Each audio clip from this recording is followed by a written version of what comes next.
Hello everyone welcome back to my YouTube channel हिस्ट्रीर 3 number विशिष्ट प्रश्न उत्तर प्रश्नटी ହେଉଛି कला और स्थापत्य उपरे जैन धर्मर प्रभाव कला और स्थापत्य उपरे जैन धर्मर प्रभाव यार सठिक उत्तरटी ହେଉଛି जैन धर्म भारत वर्षर कला और स्थापत्यर श्रीबुद्धि साधन करथिला।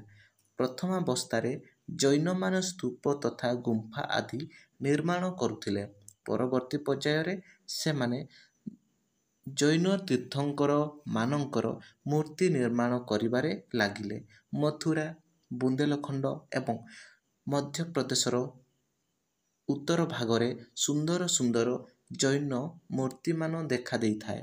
भुवनेश्वर उदयगिरी मध्य प्रदेशर एलोरा एवं महाराष्ट्रर जैन गुंफा समूह जैन कलार अनवद्य निदर्शन। बिहारर पार्श्वनाथ पर्वत पावापुरी एवं राजगिरी काथियाडर गिरनार एवं पलितन राजस्थान दिलवाड़ा ओडिशार खंडगिरी एवं उदयगिरी आदि जैन धर्मक्षेत्र रूपे अभिहित होइथिला।